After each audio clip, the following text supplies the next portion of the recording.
Hello, bookish friends. Today I'm going to go over some of my reading goals, plans for 2025.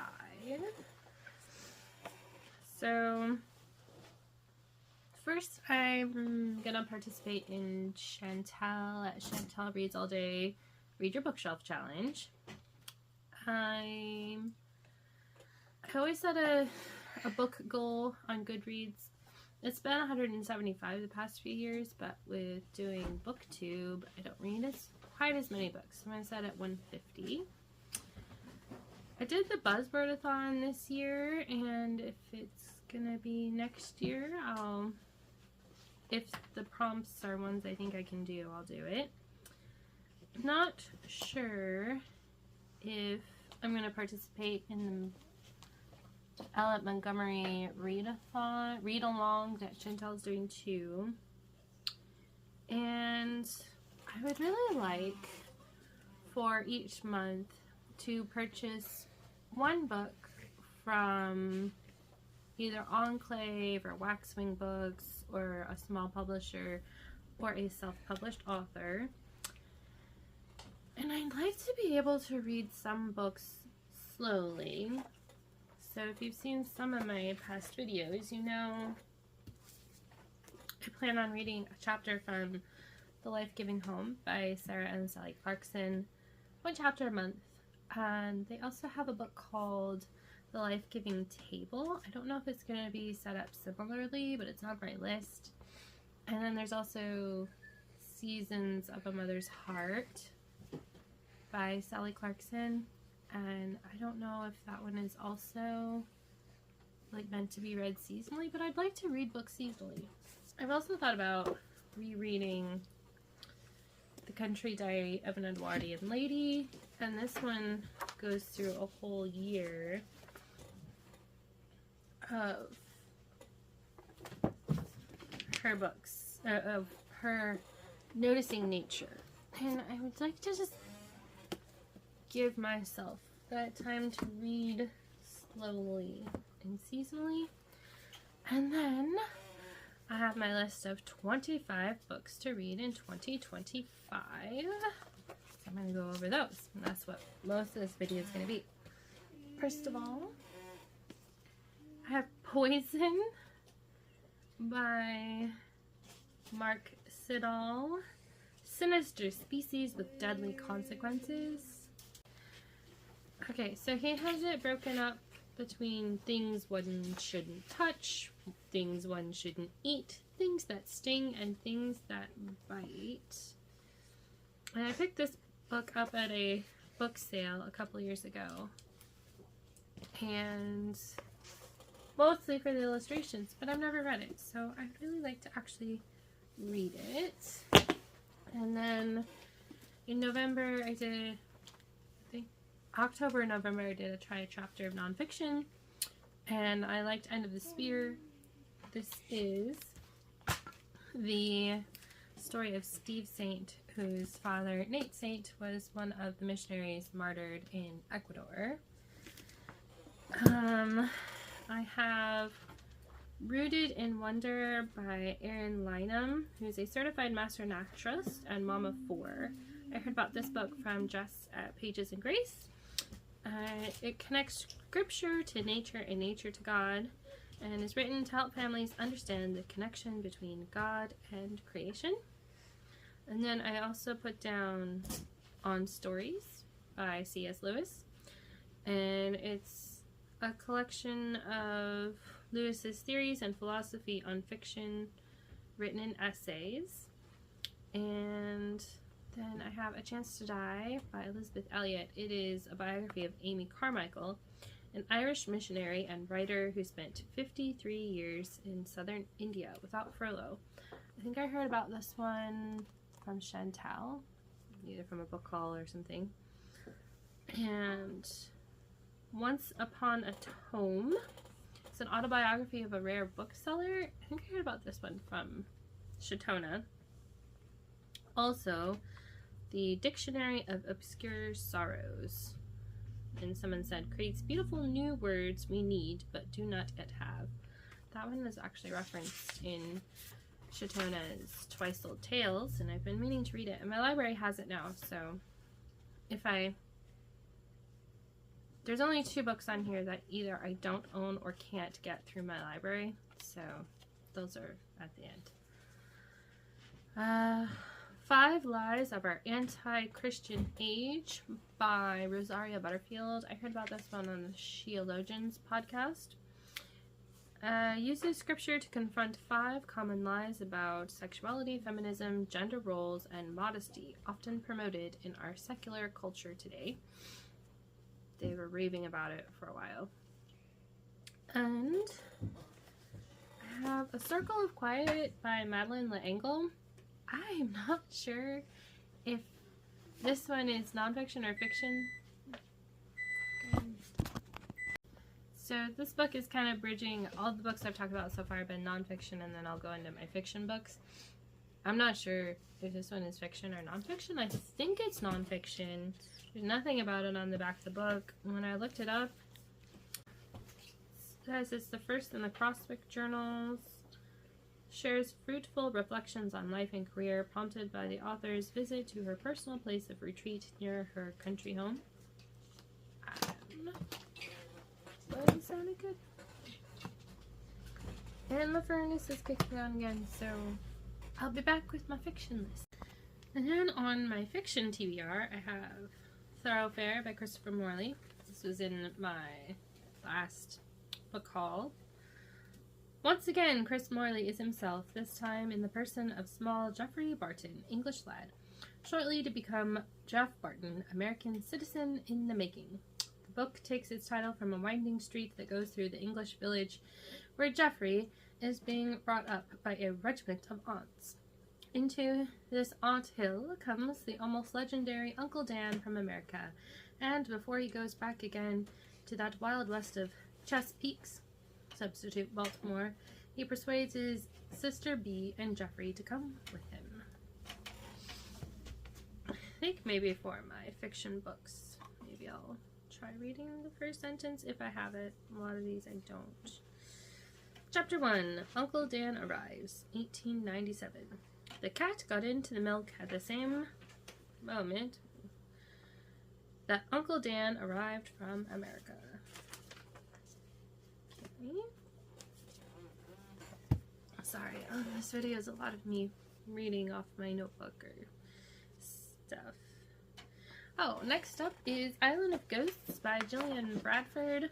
I heard about this one from my in-person book club, so I can borrow it from one of my friends. I am not sure where this falls. I think it's historical fiction.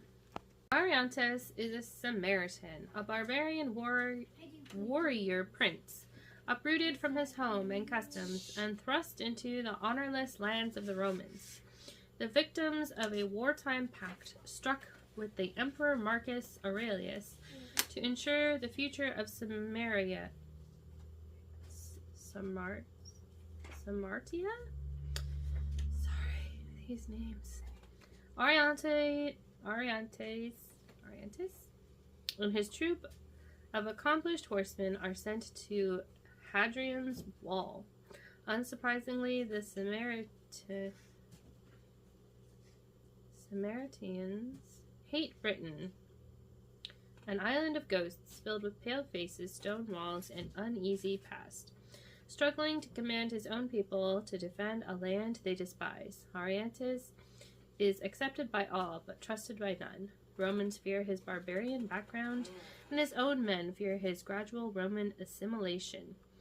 When Ariantes uncovers a conspiracy sure to damage both his Roman benefactors and his beloved countrymen, as well as put him and the woman he loves in grave danger, he must make a difficult decision, one that will change his own life forever.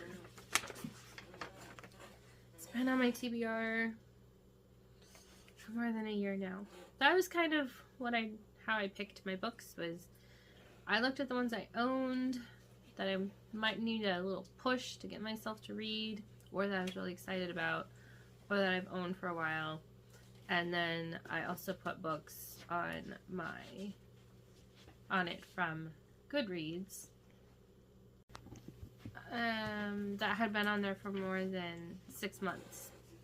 Because I do a decent job about not letting things languish on my want to read list on Goodreads. Let's see. Next is For Whom the Sun Sings. I think I heard about this one from Shatona. I could not tell you what the book was about from reading the synopsis. I got the world is blind, then one boy is born with sight. I don't know if it even meant like actually blind, like people couldn't see, or if it meant like the world was blind to things, as in not seeing, not being aware of things. But anyway, I also have The Garden at the Edge of Beyond by Michael Phillips. I think this is also a Shatona recommends. The Garden at the Edge of Beyond possessed a vague familiarity as of a homeland infinitely distant in forgotten childhood, now suddenly remembered as the place one was always meant to live. So, a sleeping and a waking. The day had not been otherwise memorable, at least not as to indicate what sort of singular night would follow. I don't know if you can tell, but the font is not black, it's purple. That's interesting.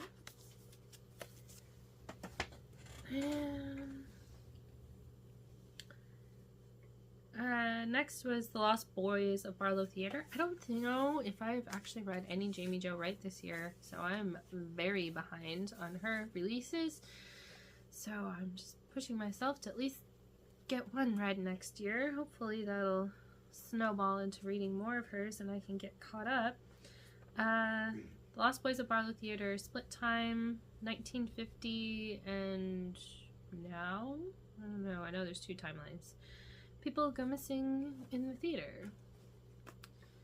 And then I have He Should Have Told the Bees by Amanda Cox. I'm not sure exactly where I heard this from. I've seen a few people read it on Goodreads, and I think I've read at least one of that author's books before.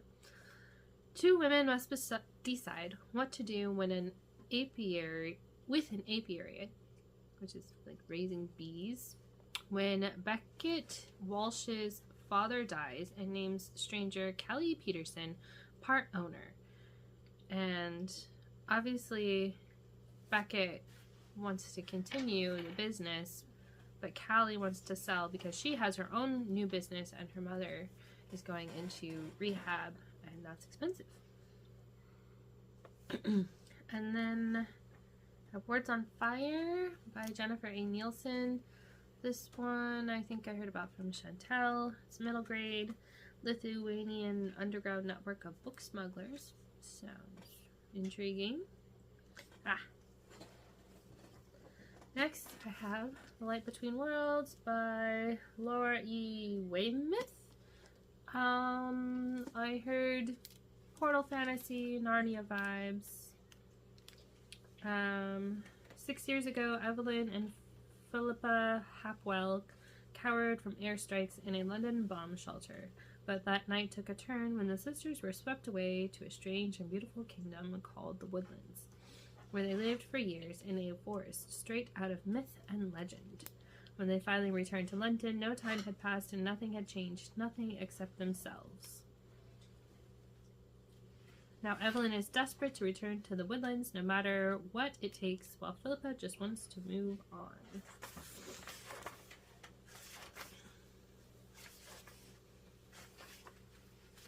Chapter 1. We're burying old Nick in the back garden. Yeah, it's an interesting first sentence. Also, this cover is gorgeous. So I'm probably going to end up reading this in January because for the Read Your Bookshelf Challenge, the prompt is beauty, and that is a stunning cover. And I might also try to actually use the Read Your Bookshelf Challenge to read books off of my shelves. I've been buying more books lately, so I have more to choose from versus in the past when I've done it, I wasn't buying as many books, and so I use the library a lot more. Next up, I have Tales from the Perilous Realm by J.A.R. Tolkien. I don't know. I've actually read 2 out of the 5 stories in here, but they're short enough. I wouldn't mind reading them again. Let's see what the first sentence in Random is.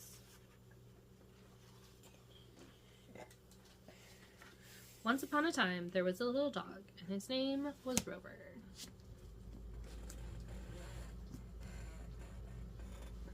And I've had this on my shelf for a while, Snapshot and Dreamer by Brandon Sanderson. I think I've talked about this one in a previous video. It's got like 1 short story and 1 novella by Sanderson in it. Anthony Davis, one of the only 2 real people in a city of 20 million, caught the burrito his partner tossed to him.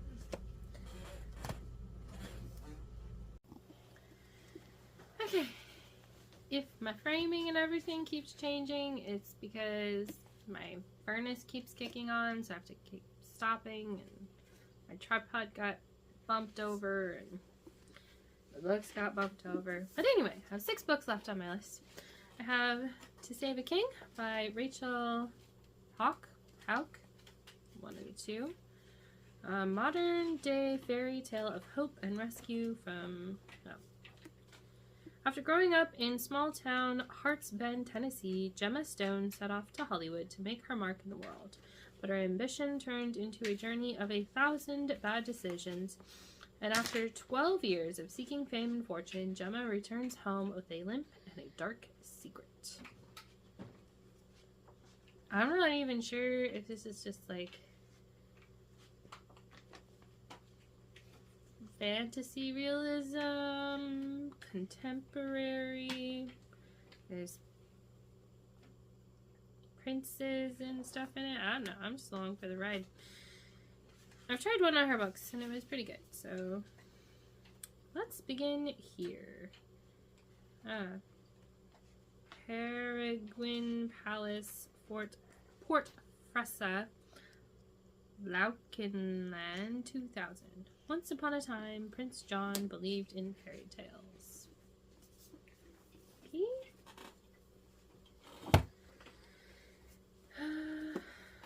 We have The War That Saved My Life by Kimberly Brubaker Bradley. And this is World War II. Ada is 10 years old and has never left her 1-room apartment. Her cruel mother is too humiliated by Ada's twisted foot to let her outside. And then they are ended up sent out to the countryside when all of the children leave London because they're worried about bombing. Oops. I have Saints and Monsters. I think I've heard about that one from Chantel. The main character has a crooked spine. Sorry, child. Which means she's not meant to become queen, but her sister is cursed on the eve of coronation. And of course I didn't write down the main character's name. Whoever, to be crowned, must claim a sea dragon. And then I have Born in Fields and Mountains by Amanda Dykes. Mercy seeks refuge in the Colorado mountains after a scandal in Hollywood. She buys abandoned estate Wildwood and begins to restore it when things start happening. So I have Heart of Red, Blood of Blue.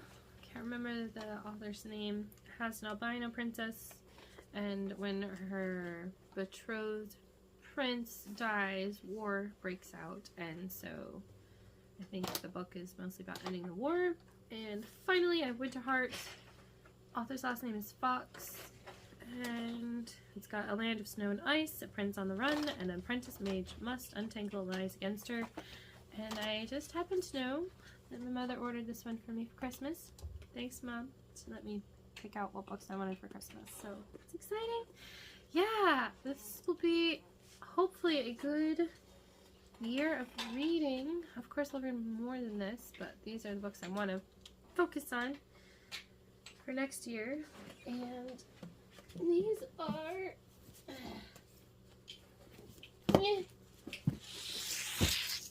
oh, Hot Wheels. These are the ones I own that are on my list. Yeah, let me know if you have any reading goals for next year and any books you know you definitely plan on reading. And I'll see you next week with another video. Happy reading!